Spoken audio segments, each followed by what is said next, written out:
Di-record nih. Udah mulai recordnya, Sob. Oke. Assalamualaikum warahmatullahi wabarakatuh. Selamat pagi, selamat siang, selamat malam Ibu Aryuni selaku dosen mata kuliah Hukum Internasional. Kami dari kelompok 4 akan mempresentasikan hasil diskusi dan hasil dari makalah yang telah kami buat. Judul dari topik yang kita ambil adalah polemik perebutan kekuasaan Nagorno-Karabakh antara Armenia dan Azerbaijan. Namun sebelum kita membahas lebih jauh lagi, perlunya kita memperkenalkan tim dari kelompok 4. Saya sendiri, Valandri Garfiana, selaku moderator. Dan teman saya ada Pranita Yunirianti, Raka Fajar, Resti Lasari, Dwi Larasati, dan Salih Adlafiq. Next slide.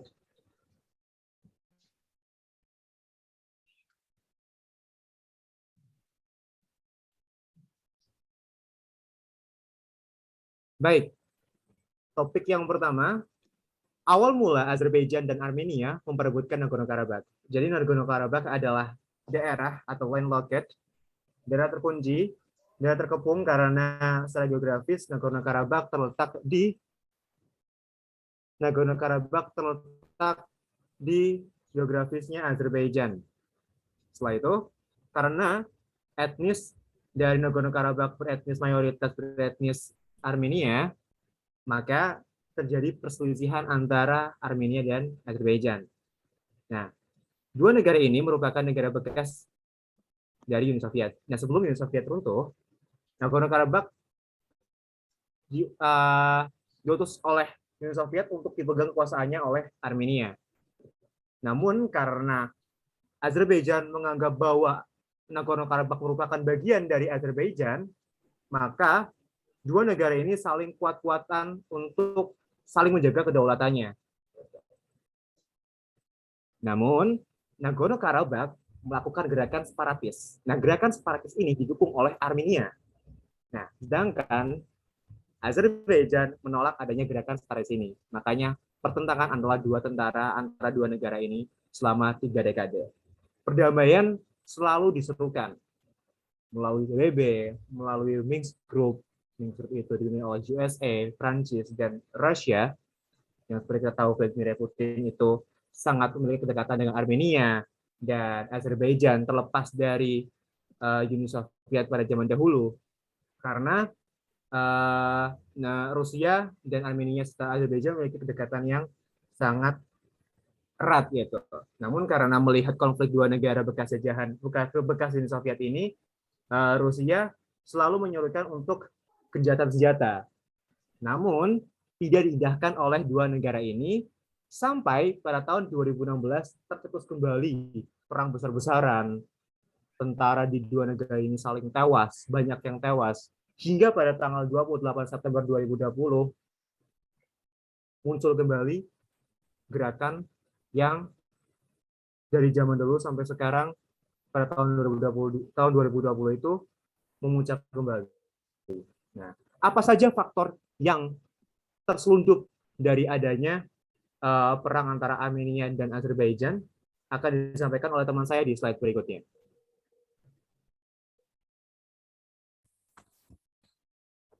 Oke, di sini saya ingin menjelaskan faktor terbesar penyebab persengketaan Armenia dan Azerbaijan. Konflik terjadi karena adanya interaksi antar wilayah yang terjadi karena adanya perbedaan kepentingan dan pandangan. Konflik ini lebih banyak diwarnai oleh adanya kepentingan berbeda yang tidak bisa berjalan beriringan.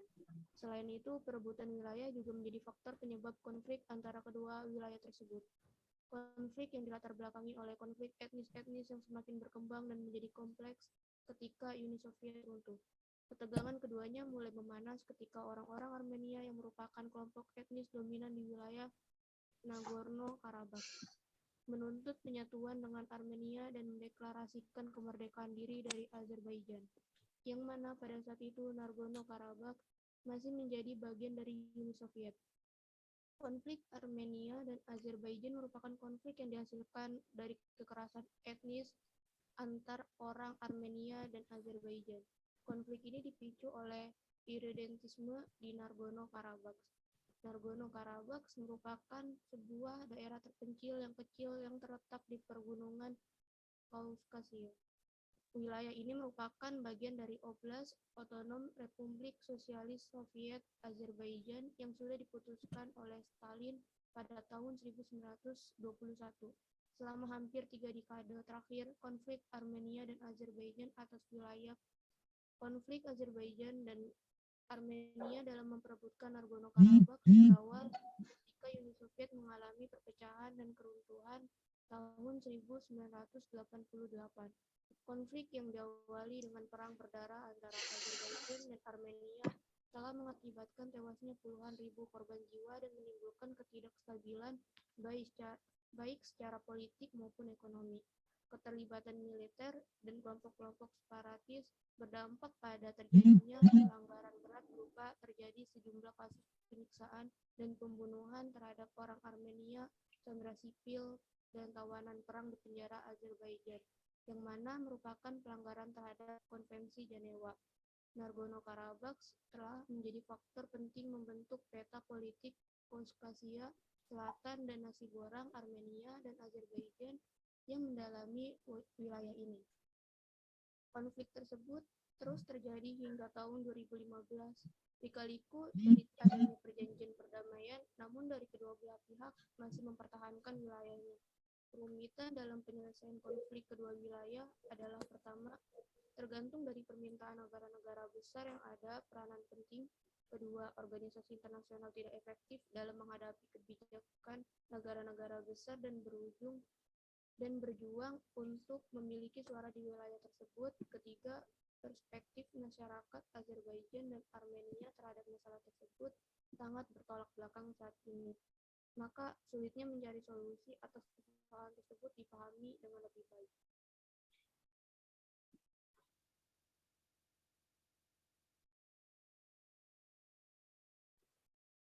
Oke, materi selanjutnya adalah upaya penyelesaian konflik Azerbaijan dan Armenia memperebutkan Nagorno-Karabakh.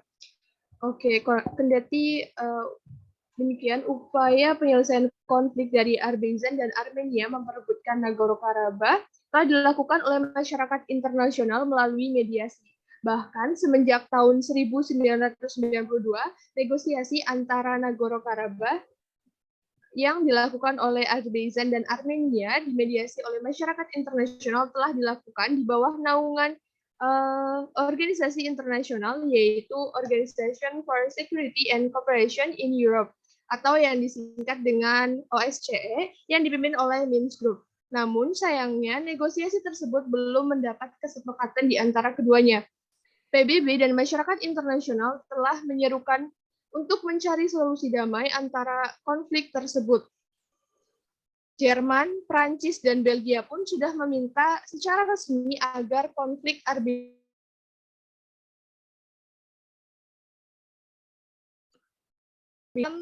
pembicaraan terkait dengan masalah tersebut di dalam Dewan Keamanan PBB.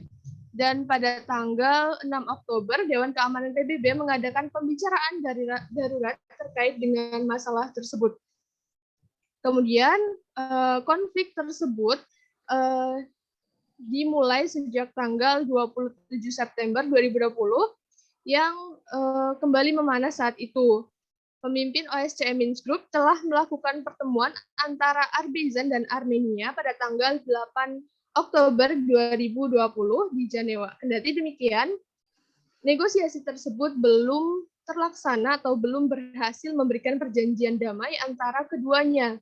Perjanjian sulit didapatkan antara keduanya mengingat Nagorno-Karabakh secara de facto merupakan wilayah dari Azerbaijan dan secara de jure merupakan wilayah Armenia.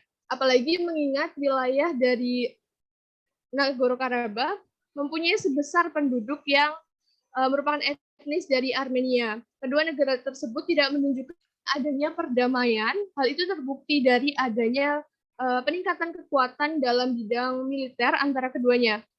Itulah yang memperpanas perebutan wilayah antara keduanya dan sulit menemukan perjanjian damai. Bahkan konflik antara keduanya kian bermunculan. Karena itulah masyarakat sebagai mediator harus melakukan negosiasi antara Azerbaijan dan Armenia dengan masyarakat internasional sebagai pihak mediator dan terus melakukan hal tersebut demi terlaksana perjanjian antara keduanya tersebut. Sekian dari saya, dilanjutkan slide berikutnya.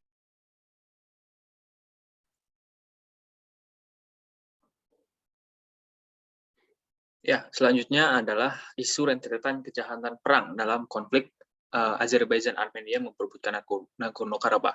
Mungkin saya di sini akan memberikan insight terlebih dahulu bagaimana bisa Nagorno-Karabakh ini menjadi tempat perebutan yang sangat jangka panjang yang berkecamuk di Nagorno-Karabakh. Nah, jadi di Nagorno-Karabakh ini pada awalnya pada abad 9 itu diduduki oleh mayoritas masyarakat Armenia, di mana saat itu pemerintah atau pemimpin yang menguasai Nagorno-Karabakh adalah kerajaan Armenia. Baru pada masuk abad 13 mulai masuk invasi dari negara-negara dari Turki, dari Persia, dengan sekaligus mereka membawa agama Islam, sehingga terbentuklah dua etnis atau dua culture yang sangat kuat, yaitu Armenia dan Azerbaijan, dengan masing-masing Armenia beragama mayoritasnya adalah Kristen, sementara Azerbaijan banyak etnisnya mayoritas beragama Islam. Pada awalnya mereka bisa hidup berdampingan, ya kan? Kultur satu sama lain juga kuat, menjadi tetangga yang baik. Namun pada abad 19 saat Rusia datang, itu mulai terjadi konflik. Utamanya adalah pada saat ada terjadi Hamidian Massacres pada 1894 hingga 1897, di mana saat itu Nagorno-Karabakh yang dikuasai oleh Rusia itu dicoba untuk, atau Ottoman Empire itu berusaha untuk merebut kembali daerah kekuasaannya di Nagorno-Karabakh dari Rusia, di mana saat itu Ottoman Empire melakukan sebuah perang, ya kan, di mana istilahnya jatuh korban kurang lebih 100.000 hingga 300.000 etnis Armenia, di mana saat itu etnis Armenia itu memunculkan sebuah stereotip bahwa agama Islam, di mana Ottoman Empire itu banyak bercorak agama Islam, mereka itu menganggap bahwa agama Islam adalah musuh mereka. Diperparah saat itu etnis Azerbaijan sering menganggap bahwa mereka adalah bagian dari Ottoman Empire, yang mana Ottoman Empire adalah sebuah kerajaan yang menjadi musuh dalam tanda kutip bagi bagi etnis Armenia. Lalu selanjutnya ada March Day atau March Event, di mana March Day atau March Event ini adalah peristiwa di mana saat itu terpengaruh oleh Revolusi Februari dan Revolusi Oktober di Uni Soviet Pusat, ya kan, di mana saat itu Uni Soviet membentuk sebuah komisariat Transkaukasia, di mana atau dikenal juga sebagai Sejm, di mana saat itu banyak partai-partai nasionalis Armenia Azerbaijan Transkaukasia itu menolak hal tersebut, di mana saat itu yang menimbulkan korban jiwa sebanyak 12.000 masyarakat Azerbaijan yang terjadi pada 30 Maret 1918 dan 30 Maret 1918 sampai 3 April 1918, di mana selanjutnya setelah diadakannya kebijakan yang dilakukan oleh Lenin, di mana Nagorno-Karabakh dimasukkan ke dalam Republik Sosialis Soviet Azerbaijan, ini sempat meredupkan perjuangan yang dilakukan oleh kedua etnis tersebut untuk merdeka dari Uni Soviet. Nah, pada tahun 1980-an akhir, di mana saat itu bertepatan dengan mulainya runtuhnya atau kegoncangan yang terjadi di Uni Soviet, di mana di sini dilihat oleh masyarakat di Nagorno-Karabakh, di mana mereka ingin memerdekakan diri dari Uni Soviet, di mana pada saat tersebut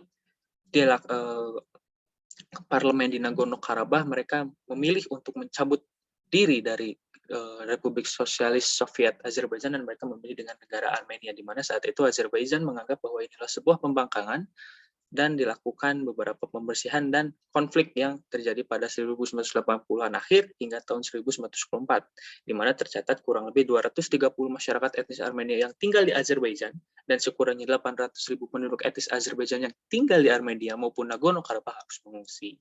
Nah, perang 1994 ini diakhiri dengan sebuah gencatan senjata, yang dimana secara de facto gencatan senjatanya terjadi, tapi secara de jure gencatan senjatanya terjadi, tapi secara de facto setelah kejadian ini masih ada beberapa letupan-letupan kecil. Sebut saja letupan pada 2008, 2010, 2014, hingga pada yang paling besar dengan skala yang lebih serius adalah tahun 2020, di mana kita tahu sempat ramai kemarin ada perang antara Azerbaijan, angkatan perang Azerbaijan melawan angkatan perang Armenia, di mana kejadian tersebut berakhir dengan adanya gencatan senjata pada tahun 2020 dengan Rusia sebagai mediatornya, walaupun secara de facto masih terjadi letupan-letupan kecil hingga saat ini. Mungkin itu isu kejahatan perang yang terjadi dari rentetan panjang sejarah Nagorno-Karabakh. Selanjutnya mungkin rekan saya akan menjelaskan mengenai dampak dari perang tersebut. Silakan. Ya, dampak yang timbul akibat sengketa ini dan bagaimana sih hasil dari sengketa ini.